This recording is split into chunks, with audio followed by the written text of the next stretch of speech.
Thank you for joining us today, everyone. This is our 8th in a series of webinars for small business, navigating the impacts of COVID-19.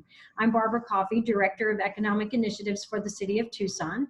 Today, we're going to spend the first half of our time with our guest speaker. We'll have a great presentation for you. And then what I thought we would do is open it up to everyone.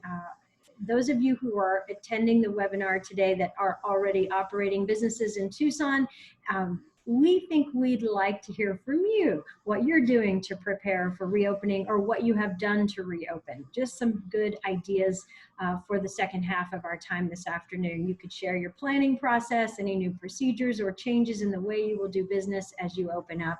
So you can be thinking about that as we have our first half of presentation this afternoon, and then we can have a great dialogue hearing from one another. So let me know in the Q&A box. You could use that to let me know you're interested in sharing when that time comes, and we'll make time for that. As always, as we go, feel free to enter your questions in the chat box, and we'll get to as many of those as possible in our time together. We ask all participants to stay muted since we have a large number of attendees, and we will record this session and make it available for everyone tomorrow. You can find links to all our previous webinars at connecttucson.com, and typically we have the Monday webinar there tomorrow by noon. So Tuesdays afternoons, you should be able to find a link to this one, and then you can look at all previous webinars there as well. So now it's my pleasure to introduce Dr. Omar Contreras. Dr. Contreras holds a doctorate in public health policy and management and a master of public health in epidemiology from the Mel and Enid Zuckerman College of Public Health at the University of Arizona. He has over 13 years of public health expertise in the areas of community engagement and coalition building, health policy, and evidence-based research related to chronic and infectious diseases. In addition, Dr. Contreras is the founding member of Contreras Policy Associates. Dr. Contreras has been recognized many times by his colleagues and business leaders throughout the region for his role with public health policy, and I'm grateful he's here with us today to talk about this important and pressing topic of reopening related to the COVID-19 pandemic. So, reopening is upon us. I know there are still a lot of questions out there from small businesses trying to get back to business.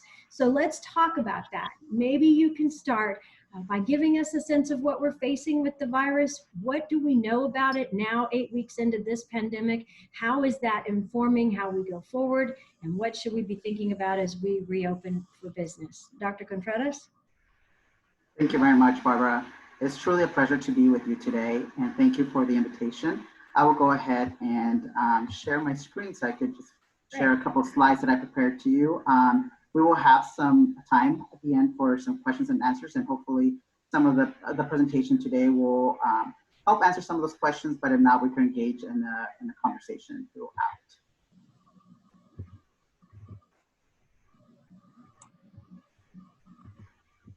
Great. Great. So thank you again. So today's presentation, I'm going to guide you through some information on the epidemiology of COVID-19. I'm certain that by now, COVID has been in every single news outlets and every single source that we read through our newspapers, through social media. So it's very important as we begin reopening the economy and some of the executive orders that our own Governor Douglas Ducey has put forth. It's really important to identify what is the current state of affairs in terms of the epidemiology and COVID-19, what has been those state and federal guidelines that have been put forth, and then finalize the presentation with some of the public health best practices and prevention measures that could be undertaken by our business owners in this reopening time as we begin to engage in our economy once again. So again, I am a founding member of Contreras Policy Associates, and it's a pleasure to be here with you today. So this is just a presentation outline that I spoke to you before, and we'll just get jumping with a little bit of background information so that we all could get an understanding of where we're at. So COVID-19 is one of the 7 known coronaviruses that can infect humans. So this picture here indicates the 7 different types of COVIDs that are in this world. Primarily, I believe that most of us have had a common cold in our past. which HCOV-22-9E is actually one of the viruses that we are impacted by the common cold. So that is something that is in nature, it happens. We resolve it, we get over it, and then we continue on. Then there are the most other type of coronaviruses that have shown to build more of the epidemic and pandemic responses that we're currently seeing today. So for example, in 2002, we had Sarge, Covet, which began manifesting in Guangdong, China, which then we also have in 2012, we had the Middle Eastern Respiratory Syndrome COVID coronavirus that was identified in Saudi Arabia. And then now we have the novel coronavirus, which we know as COVID-19, which originated in Wuhan, China. So these are different types of coronaviruses that have been in our lifetime. And it's really important to understand that with coronaviruses, at least this one with COVID-19 is novel. And what does that mean? It means that we don't know much information of it. It's something that we're learning every day, something new about coronaviruses. We knew whether it's an origin, whether it began as a zoonotic virus coming from, was it a crossbreed between an animal and then made its way into human? We're still learning much of its transmission. We know currently that is through air droplets. And then we also just keep developing more information about how COVID really spreads throughout the world.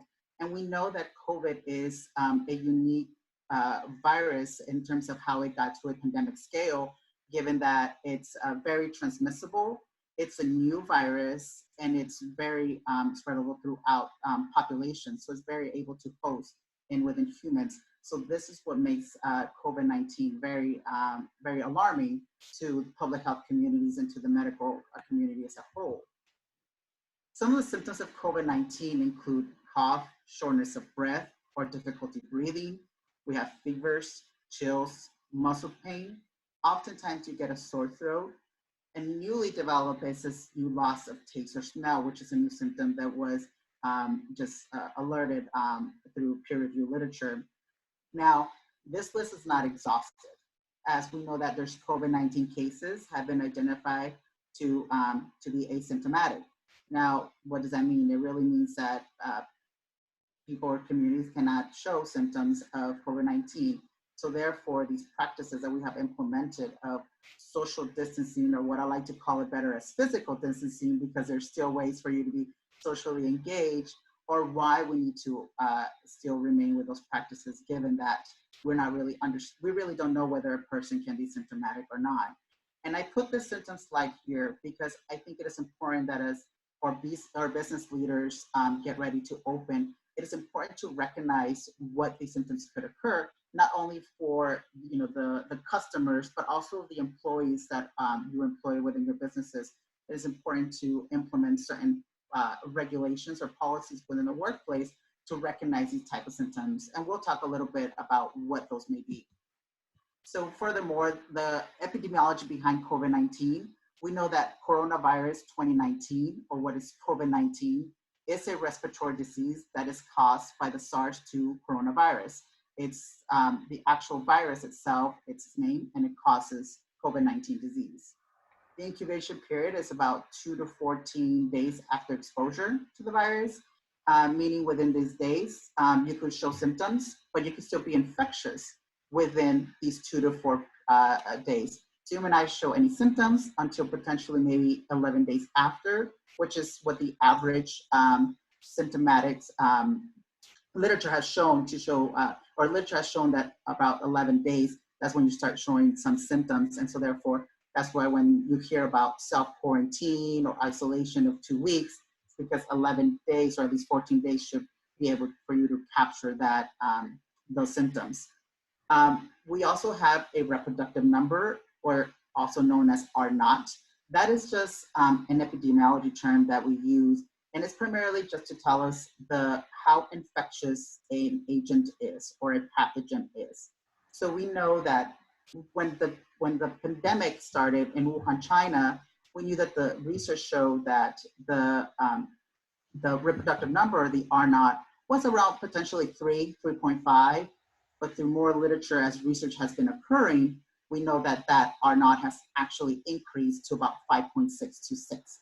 So let's put that in perspective for everyone in our audience. It indicates that for one person that may be infected with COVID-19, approximately 5 to 6 people could get infected, or it could infect 5 to 6 people. So now if we think about backtracking that, how many, if one person is infected, then that person infects 5 to 6, and those people infect 5 to 6, and those people infect 5 to 6.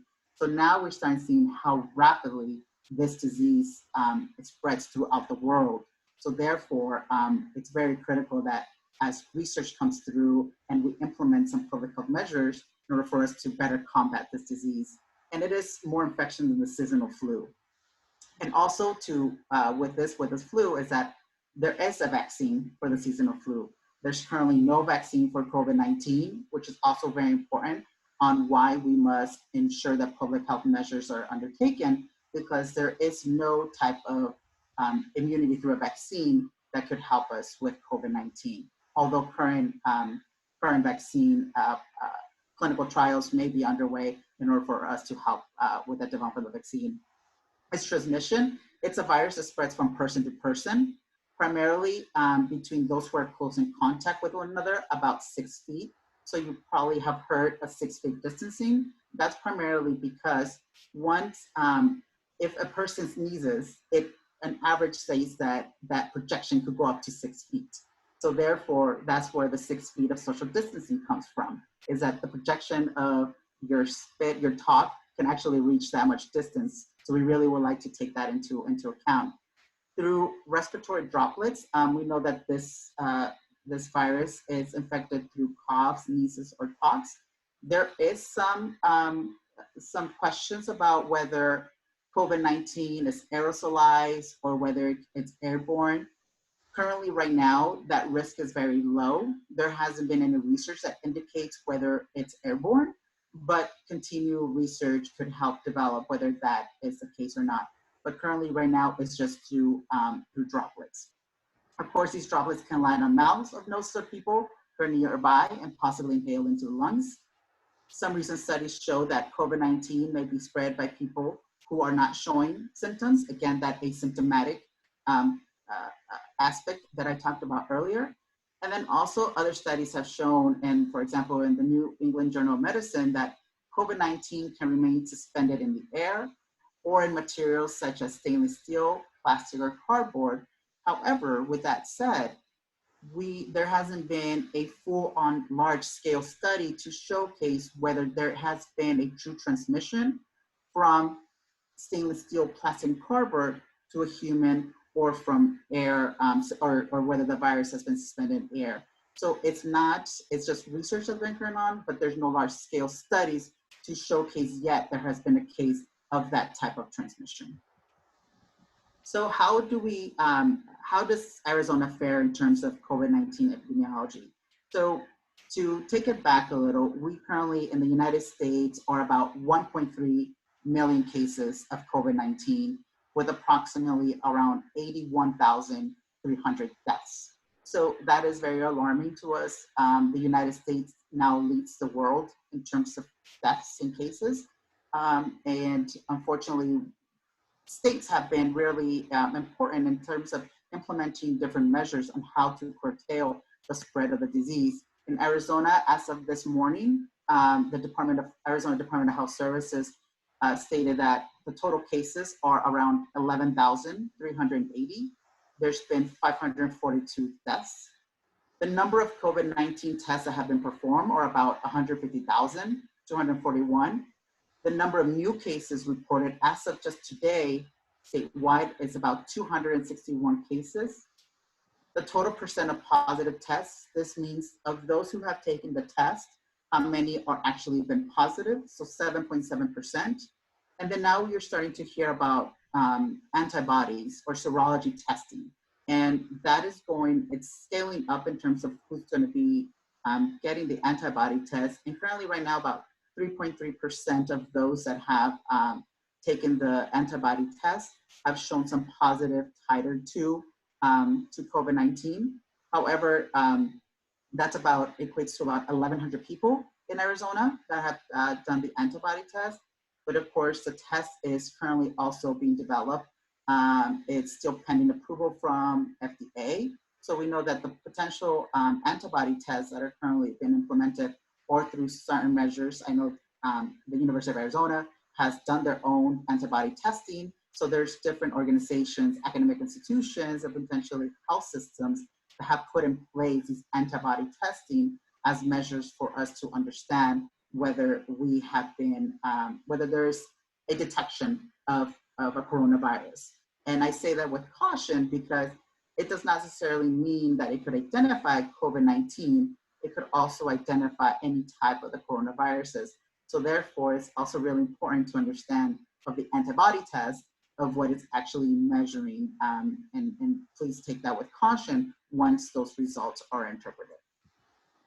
We see I posted this because this really shines into the Tucson area as well as Pima County as a whole. If most of our audience is not familiar, the Department of Health Services has actually put out a dashboard that you could look up the number of COVID cases per zip code. So you can see here that the darker shades of zip codes represent about 26 to 40 of the COVID cases. And why is this important? Well, I think as businesses and where we practice, it's important to understand, am I in an area potentially where there's more COVID cases? Do I need to potentially take other measures that are going to be safe for my customers, for the people that I serve, and also for my employees? So it's really important for here to kind of take a dive of just where we lie in terms of the zip codes so that we can make better informed decisions as we reopen up the economy. So here are some state and federal COVID-19 prevention guidelines. These guidelines have been placed by the federal government, primarily from the Department of Health and Human Services, but also through the department, through each state health departments and also local health departments. Primarily, these guidelines are almost the same. We know that staying at home as much as possible was very implemented from the beginning. Stay home if you're sick, except when seeking medical care. And it's even recommended that if you do feel sick, that you call prior to going to the medical doctor in order for you to get screened. But also note that now many healthcare systems are offering telehealth, in which you don't necessarily need to even leave your house if you believe to have some symptoms to COVID-19. So that's also a very good strategy on how technology has helped us as a society navigate this new norm that we're living in. We've seen, of course, to wear cloth face covering that covers your nose and mouth in public settings.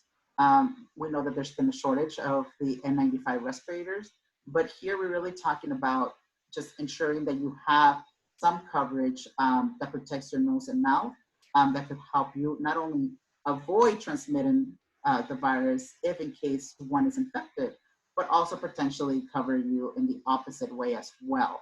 So I think if we all partake in these type of measures, we could definitely help in reducing the new cases of COVID-19. Clean and disinfect frequently touched surfaces. These are a couple of things that we'll touch up in the next couple of slides. Practice social physical distancing at least 6 feet apart. This is something that we've heard very commonly. It is very recommended that once a business reopens, that we really put in place measures of what those 6 feet look like. So that is something that not only would it be through main door hallways or bathrooms or even at a cashier station, whatever it may be, this is very important for us to give that physical distance that we need to adhere to. Wash hands with soap and water for at least 20 seconds. This is primarily with any type of soap. It doesn't need to be a regular bar soap would help, but actually this is the most accurate hand washing practice and one can implement. And it's primarily also if you go out in public and then come back home, that you wash your hands immediately upon coming back home or upon coming back to your business or so that you could start off with a fresh, clean pair of hands. In the event that there's no soap available or even water, use an alcohol-based sanitizer, which contains at least 60% alcohol. And mostly these antimicrobial hand sanitizers should have the percentage of alcohol base in the back label for you for instructions. So reopening Arizona's economy. So this is where we're at today. So if we go to the executive order, which is 2020-34, building on COVID-19 success, we're assuming additional business operations for barbers, cosmetologists, and dining restaurants. So this specific order was put into place by Governor Ducey I believe last week, and it primarily gave us some guidance of when businesses could begin to reopen. So reopening of barbershops, salon, and cosmetologist services would be resumed May 8th of 2020. But in this executive order, we know that implementation of face covering for employees and customers is recommended. Also, operate by appointment only. If you're one of these businesses where you're able to schedule in staggered times your customers or your clients, please do so. I think that would be a best way to avoid, and also gives that individual or that employer to clean between practices or between services. So one person comes in, you at least have some sort of, with appointment times, some lag time that you can use to clean up your space, to clean every single doorknob or other types of more common areas before your next client comes in. The reopening of retail and dining services, we know that dining services now have become open. Before, it was primarily drive-through or curbside pickup. However, we know that now you could go in and dine in at a restaurant, and also or go shopping to a clothing store or to a retail store. So what does this executive order tell us? Well, it still recommends that we enact and implement physical distance policies. Again, that 6 feet rule. If you potentially been to the supermarket lately, you've seen that either there's tape marked on the floor, or some grocery stores have put other 6 feet, different types of signage that shows where you should stand in order for you to really adhere to that 6 feet distance. So that's another easy protocol that could be put in place as businesses reopen to ensure that you still respect that 6 feet of physical distance. Continue providing curbside pickup, not just because we're reopening, doesn't mean that you have to discontinue those other services that you currently are potentially have really gotten a good grasp on. So it's really important to still continue with that. Limit the number of diners per establishment. What does this mean? There is a capacity for every business. So for example, if you're a small restaurant or a small retail store, or you name it, and your capacity is 50 people, then the recommendation is that you should limit that to about 50%. So meaning 25 people. So it's really important that you could keep continuing those 25 people coming in and out, but not allow more than what your capacity is, or at least 50% of your capacity. So again, these are some rules and guidelines that could be undertaken as you begin to slowly opening. What is your capacity? Am I really over capacity? Can I function this? Do I need to put other staff in place to help me ensure that I'm meeting this 50% rule of just having of that capacity? No more than 10 people per dining table, if that's been a recommendation, even with gatherings, that no more than 10 people should be gathered in one location. Same thing goes with dining tables. It's not recommended that parties more than 10 be in a table. But also, again, practicing that physical distance. If you have a large party, or even if you have 2 people in just one dining table, make sure that they're separated by that 6 feet rule. So we continue that. We continue with that adherence. And then this is the extension of the executive order, the stay home, stay healthy, stay connected, that is to expire or be lifted on May 15th of 2020. So that would be this Friday. So sometime this week, Governor Doug Ducey would hope to reanalyze the data in order for him to make an informed decision of how to effectively begin reopening more of the establishments that are currently not in place as has been ordered. Now, with bars itself, I understand that with the bar scenario is that if you're a bar that serves food, you're still able to operate in that regard. But again, there's still certain things that need to be taken into consideration in place in order for you to reopen more effectively. So here are just some public health practices for businesses that we reopen. So employers should potentially work with local and state health departments to ensure appropriate local protocols and guidelines are being followed. And we'll go through an exact protocol and guideline that was put out today by Pima County, the supervisor of what type of guidelines we should follow. Employers should take a time to educate staff and workers on safe and adequate cleaning procedures. I think before, if you were a restaurant, you of course had to adhere to certain cleaning protocols. And even if you were a small retail store, you always practice some cleaning. But I think now it needs to be enforced a little bit more, and primarily because of the times that we're facing with this pandemic. So I think it's important to not only educate staff, but also workers on these. Cleaning chemicals should be properly labeled and should never be mixed. Chemicals have different properties, and for simple chemistry, they shouldn't be mixed just because of the components of them. So we don't want to make sure that we make a chemical reaction that we don't need at that moment. If there is we know that there's been a shortage of many chemical or cleaning products. Lysol, for example, has been one of the top lists, whether it's at Costco or any other local grocery stores, Sam's Club, or large commercial stores. So a bleach solution is actually very easy to prepare. And I put some of the examples that have been not only for infection control, but for example, a 1/3 cup of bleach per gallon of water, or 4 teaspoons of bleach per quart of water could actually be a strong disinfectant for Covet or for any other type of primarily pathogen that is there. So oftentimes I think people gravitate primarily to Lysol because it's ready to go. But if bleach it's a product that you have that you could easily acquire, or that you could have at home or some other places, you could easily make a diluted bleach solution that will help you with those cleaning efforts. Staff should notify supervisor and the local health department if they believe they have symptoms of COVID-19. Primarily, I think this will really help to navigate whether a patient needs to be, or a staff or worker needs to go to the doctor, needs to be seen, but also what type of measures an employer should take if they believe that one of their staff members has developed symptoms to COVID-19. Employers should develop policies for worker protection and provide training on personal protective equipment should be used, or PPE. Gloves should be worn. Primarily, if they're servers, servers may be excluded if hand sanitation is implemented frequently between orders.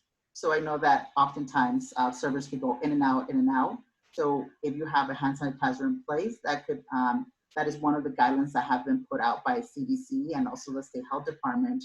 But if you're in the kitchen or any other place where you're operating, gloves may be recommended to be used. Again, we go with a cloth-based mask is recommended to be worn. Practice of physical distance is 6 feet. Again, this should be clearly marked or labeled throughout a workplace, restaurant, hallways, entrances, or other locations until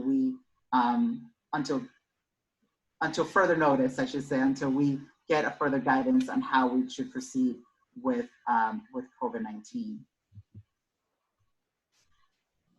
Other guidelines include employers should potentially develop policies and procedures for immediately isolating people who may have signs and symptoms. Again, this is a way for you to recognize whether one of your employees may be have been exposed to COVID. Also, employers and employees should implement wellness checks. Employers should implement wellness checks for employees. For example, temperature checks upon start or shift or arrival to business. There is a thermometer that could just be taken where you could scan a person, whether to see if their temperature has potentially is of, for example, 100 degrees Fahrenheit or 38 degrees Celsius, which is the cutoff for COVID-19 temperature. So that is a way for also you to make sure that your employees are at least not having that fever symptom that comes with COVID-19. Employers should potentially also be prepared to implement sick leave policies that are flexible and in compliance with public health guidelines. Not only sick leave for your employees, but also understand that potentially many of your employees could be caregivers. They could also be caregivers to someone at home that was diagnosed or has COVID-19 symptoms that now requires them to also be in quarantine for 14 days. So it is important for the employees to understand what are these policies that are put in place. Can they be flexible? Can I take more than this type of sick leave if I show that, I have potentially have a family member to take care of, or I've been also exposed? So again, these are certain more of administrative policies that employers and businesses could take in order for us to start reopening your establishment. Establish alternating days or extra shifts, potentially that reduce the total number of employees in a facility at a given time. So if, for example, if there's 5 people that work exactly on one shift, but you can make it with 3, have those 3 work a certain time, then shift the other to the other 2 employees. Find potentially a good method that may work for your business so that you also are able to meet the capacity of those 50% of your establishment, but also that it's able to help you throughout running your business. So that's one of the things that we should also take into place. The next bullet, installation of physical barriers such as clear plastic sneeze guards. Not all businesses are able to do this or are equipped to implement this. We understand that also COVID-19 has really taken a financial impact on many businesses, and this could also be an extra financial burden to businesses. So if you're able to do so, I think this is a great public health measure that you can put in place. However, it's not primarily required because we understand that that could also incur more costs to the employer.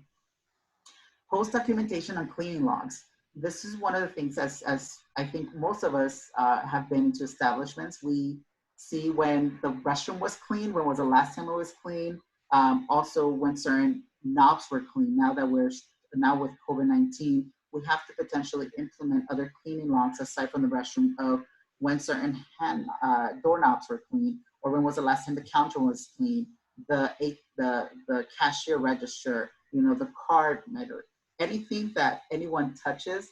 It's important for you to potentially build a cleaning log so that you keep track of how often you have cleaned that for your next client that may be coming into your business. Provide resources for personal hygiene.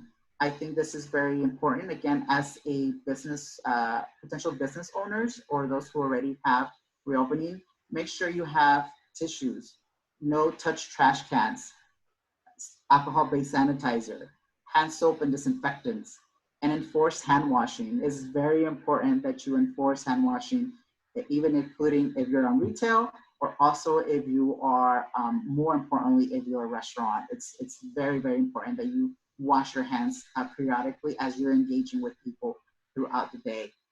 Now, at the bottom of this slide, you will see that the Occupational Safety and Health Administration, also known as OSHA, has developed a guidance on preparing workplaces for COVID-19.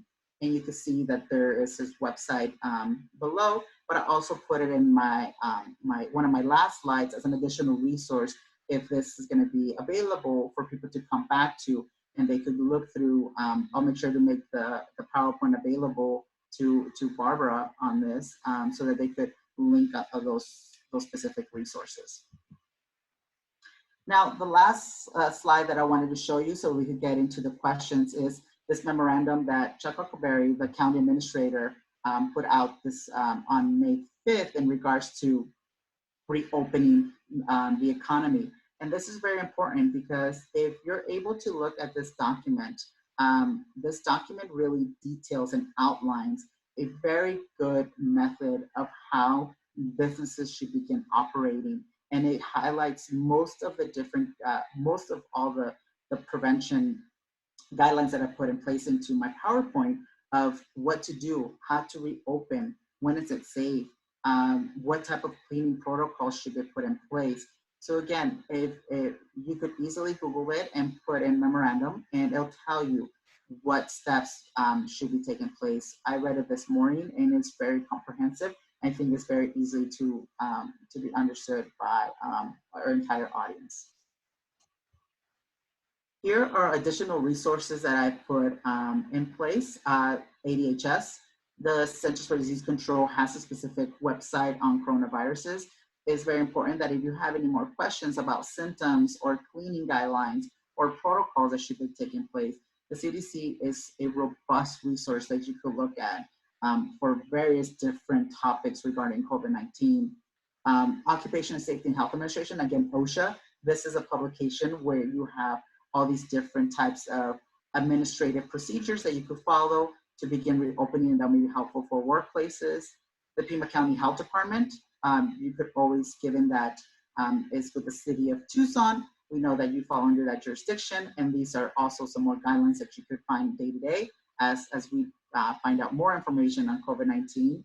And then also the Environmental Protection Agency, the selected EPA disinfectants. It's important for you to know, well, does this kill COVID or not? Is this antiviral or is this antibacterial? And of course, you need to really know that this is a virus. Anything that it says antibacterial is not going to help with COVID-19. COVID-19 is a virus. Antibacterials are only used for bacteria.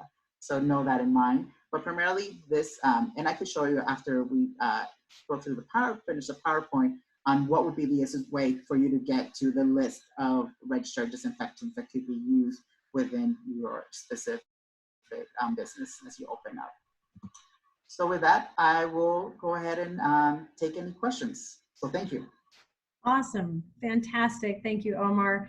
There are a few questions. I'll go back up to the top here in the chat box. Bill was asking, why is the data in the form of number of cases rather than the rate of cases per population? For example, 500 cases in Vail would be a lot more concerning than 500 cases in Tucson. Can you speak to that? So the rates are primarily a way for epidemiologists to understand what is the rate of disease. And it's really influenced by the population itself. So whether you are, rates can be used in a different form as cases. I think cases tell you what is currently going on, but rates epidemiologically could tell you the rate of which the virus is being transmitted, where are we in terms of the curve.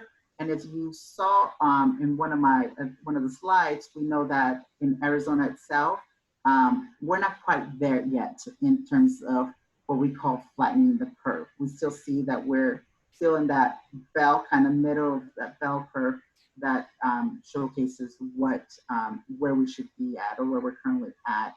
So rates are very important, but cases are also, rates are important in terms of population itself.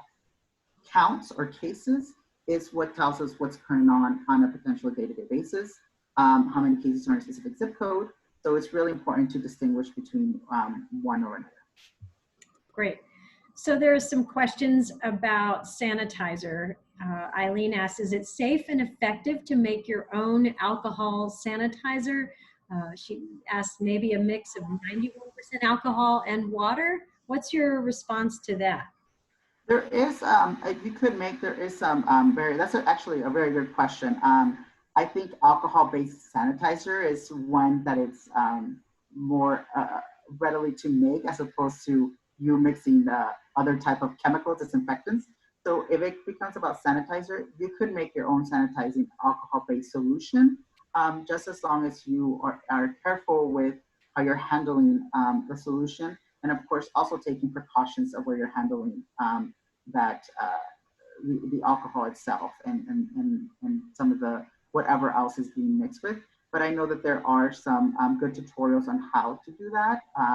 But again, please ensure that you're following safe practices as you are mixing an alcohol, or just like I've heard of aloe vera or some other type of gel that could be used in order for you to make your own hand sanitizer. But there's really nothing wrong with you creating your own as long as you follow safety procedures. So here's a question asking you to speak from your point of view, how restaurants can already be open with enclosed rooms with strangers. In other words, with tables, even if they're placed 6 feet apart, everyone's still breathing, that it's in the air. What's your point of view, and how will that look in terms of bars, those kinds of venues in the future with customers inside? That goes back to some of the question. I think some of the research that's happening currently is that about the suspension of COVID-19 in air. Currently, right now, there's no data to showcase whether COVID is in air and whether you entering a room, you might be exposed by something that's been in the air.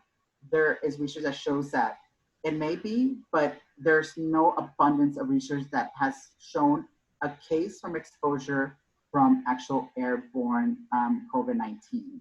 So particles can remain suspended, but again, there is no research to show that there has been a direct exposure to that. In terms of the cleaning, I think that's where really sanitation comes into place, right? When you go into another room, it's really important that as you're operating the business, that you still continue having good sanitation practices, even as tables, as people get up or go from a different table. And as tedious as that may sound, that is where we're at now. And I think it's one of the forms that we need to practice in order for us just to ensure that our clientele remains safe. So there was a question about restaurants, and you mentioned going to half capacity. Does that 50% include staff? No, so staff it's include only to capacity in terms of the people that you serve. So there's no current guidelines in terms of staff, but of course, as mentioned previously, there is a way for you as an employer potentially to also be cautious of how much staff you have on board. If you need full staff to operate fully, then I mean, you will have to take on those precautions. But if there's a way for you to navigate potentially that you can still operate at that 50% capacity with a staggered schedule of employees, at least so you could ease into the reopening, that's potentially a way for you to have a smoother transition. So there's a couple questions about donating blood and plasma. Can you share more on convalescent plasma and how that's working to help fight COVID-19? And then any thoughts on donating blood and plasma? That's a really good question. I know that even currently within any pandemic, donating blood or donating plasma is very important. I believe that there's still some research that's being developed in terms of you developing or you donating blood and whether if you've been exposed to COVID-19, do you have the antibodies and can that plasma be used as a way for you to donate so that others can be benefited from your own plasma if you have antibodies. But again, the research is not that robust that right now we're in current place to say, yes, this is the right way to go. I think in terms of you donating blood, potentially for if a patient is at risk and needs some other issue aside from COVID-19 that may need blood transfusion, that definitely donating plasma is a good practice to help populations. But in terms of combating COVID-19, there's still a lot more research to be done in that area. So more about the rate of infection. There was a question, are we still at the top of the bell curve, but not seeing a decline? Where would you put us? Currently right now, at least from the data that I saw earlier from ADHS, we are at the top of the curve. We're slightly decreasing, but not fully there. And as you know, Arizona has implemented these data blitz that occur for the first 3 Saturdays of May, starting last Saturday, or 2 Saturdays ago, this past weekend, and the last one will be coming up this Saturday. And you would still are testing many people. Probably people are going to take advantage of these data centers and health systems that are providing free COVID-19 tests. So there's still potentially some COVID-19 infected people that we don't know about, or any of those asymptomatic people. So again, it's really important that that reopening the economy, I don't believe we're quite there yet, but we are obviously working under the rules and executive orders of the governor. So it's really important to still continue practicing those guidelines and ensuring that we as individuals do our own due diligence, and even as an employers, to keep those public health practices at hand so that we could help that curve even slow faster, right? So we have to work within our means. I understand that interacting with people and opening up could eventually be another source of increasing cases, but we will know that for certain until that data comes. So there hasn't been any cases potentially that if the economy reopens that it shuts down again. So we just have to wait and see what the response is after this. So the question here is, with that research in mind, meaning when you had indicated no research supporting airborne transmission, does that mean that open air events are safe? So that is a good question. And actually CDC, even with employers, one employer in this forum that I participated in asked that question about ventilation systems and should they replace ventilation systems. And the answer to that was no, because there is no case of airborne to this point, that there is minimal risk. So there is no need for you to go out and replace your entire ventilation system because of COVID. As of right now, we know that the spread is person to person through air droplets.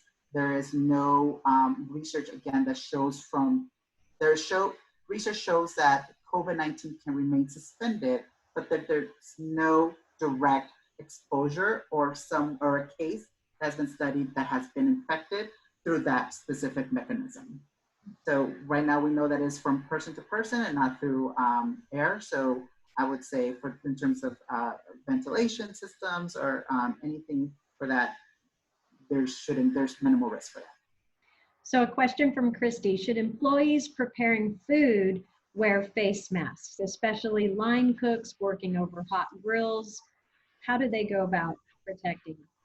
Yes. Primarily, again, because you're working more directly with food. Again, we're not quite certain of what exactly, the exposure of anybody in the line of duty could be. It's specifically with cooks or anyone that's handling food. So although it's not an enteric disease, so meaning that it's a foodborne type of disease, there is definitely precautions that need to be taken at every single level of your employees, from your cashier, from your server to your line cook. I think as you begin to reopen your business, you should really have a sense of how your employers are going to operate with these new guidelines and safe public health practices and sanitation. Mm-hmm. So as I was thinking about this, it seems to me that what businesses are going to have to do is really restore some confidence in the consumer and their customers, right? What do you say to that? And what kind of messaging and what kind of things need to happen so that our patrons of our businesses feel safe visiting again? Absolutely. I think, one of the things that as community is being engaged and ensuring that your clientele and your customers are safe and that they feel safe and that you're reassuring that they are safe in your establishment. And they will see that also in terms of the practices that you're taking. I know that this is a new norm for many of us.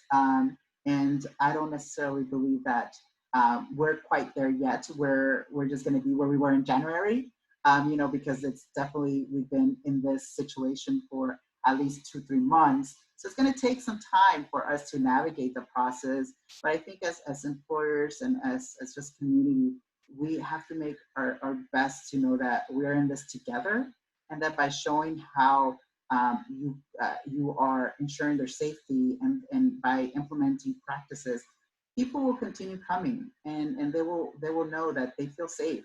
And as long as you assure them that they feel safe, they will come. And also, I think it has to do a lot, Barbara, and for that question is that your mental health comes in play.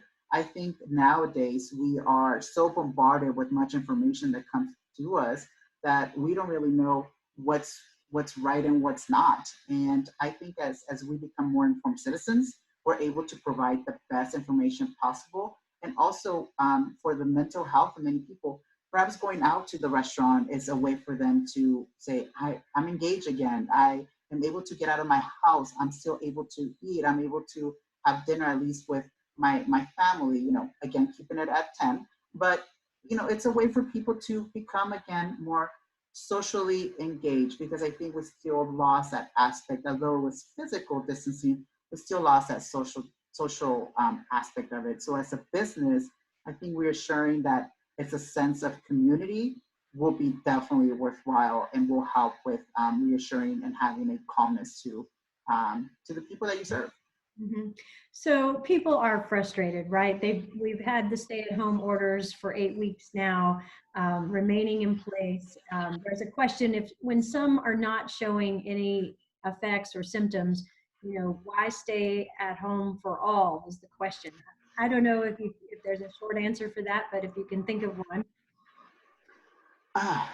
That's a tricky one, you know, because not showing symptoms is really, I think that is also why we implemented staying at home, right? Because it's really important that we also take into consideration our vulnerable communities, which is our aging population. Those have been impacted by other chronic issues that you, by not showing any type of symptoms, you yourself may be okay, but that doesn't mean that, you know, Grandma Mary or that your neighbor Joe is going to be safe, you know, just because of you're showing asymptomatic.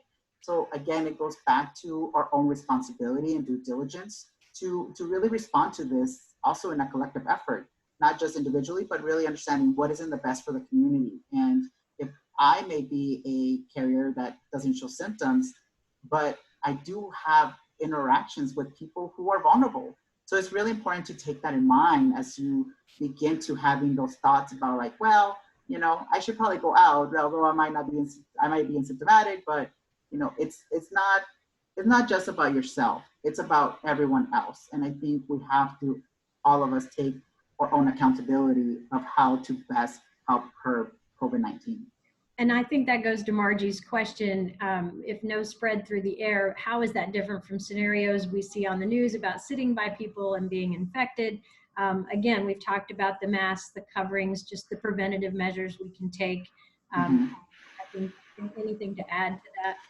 You know, for that, I mean, again, it's you don't know what the true exposure was.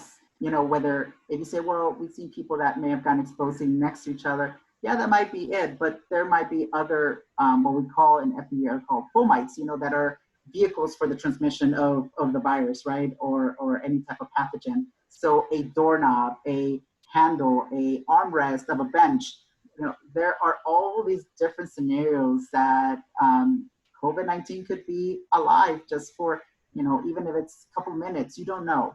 So it's not necessary to say that you sitting next to a person will get you infected, but really understanding what is the exposure that is in place, you know, and primarily just because you're wearing a mask doesn't necessarily 100% mean that you are safe and covered. Right. It just means it's another layer of protection that you have in place for you to avoid that transmission of the virus.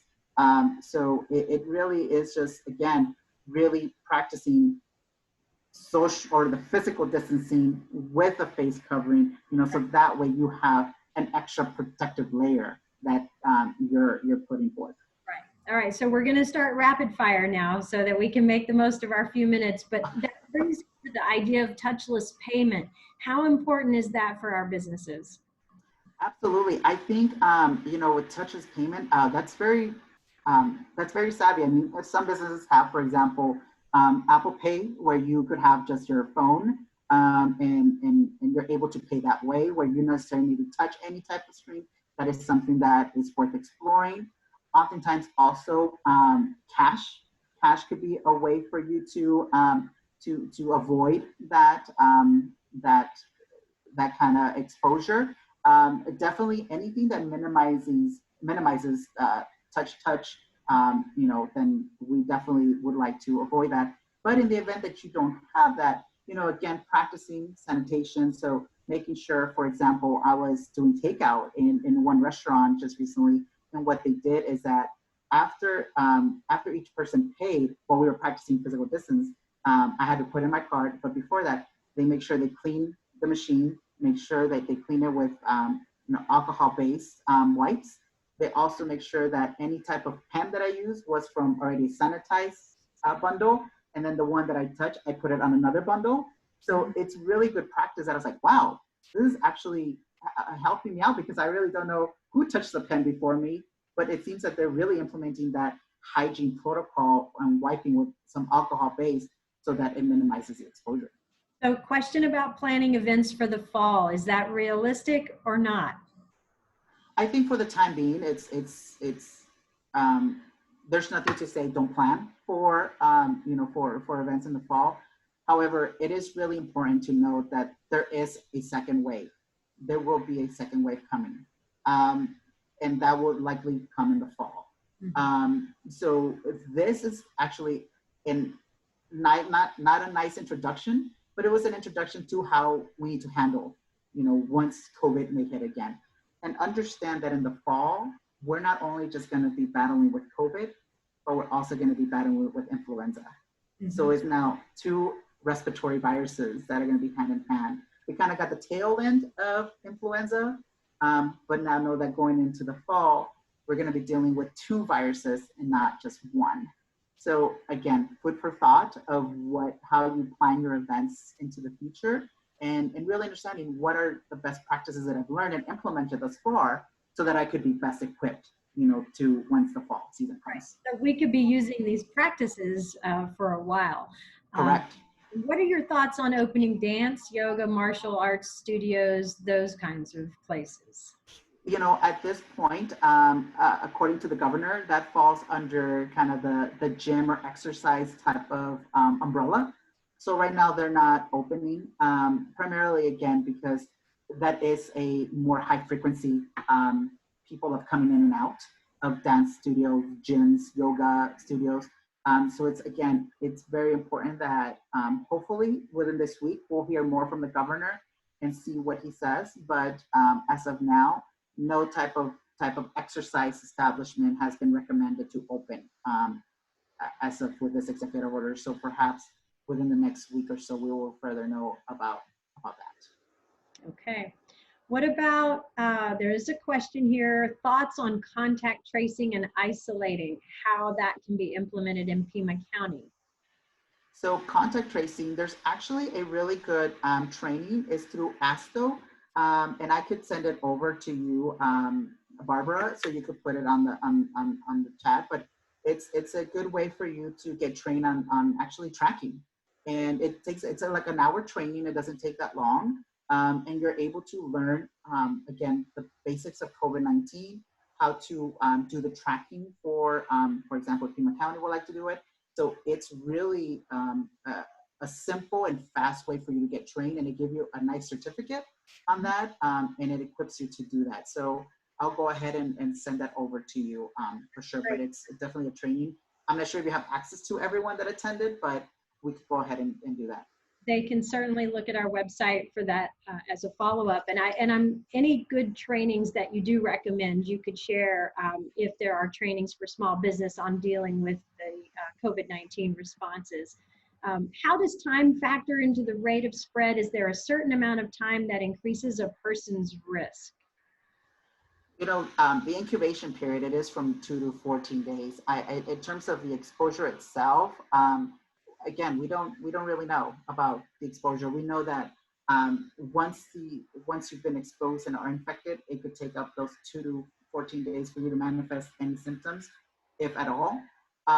But in terms of how quickly you become infected, I mean, it's like saying, well, I got the cold and then I get sick right away, and within 3 hours, 4 hours, a day. It's really not for you to know. It's really difficult to ascertain, I should say, that specific time. We just know that from 2 to 14 days, it's the incubation period of the disease. Okay, well, we are at 4 o'clock, so we will wrap up our time together. There was certainly a lot of questions, and I'm so glad that you were able to join us. Thank you, Dr. Contreras. We will host our next webinar Monday again at 3 p.m., so be sure to register when you see our email invite in your inbox. It's our goal to keep everyone connected to these resources during this time.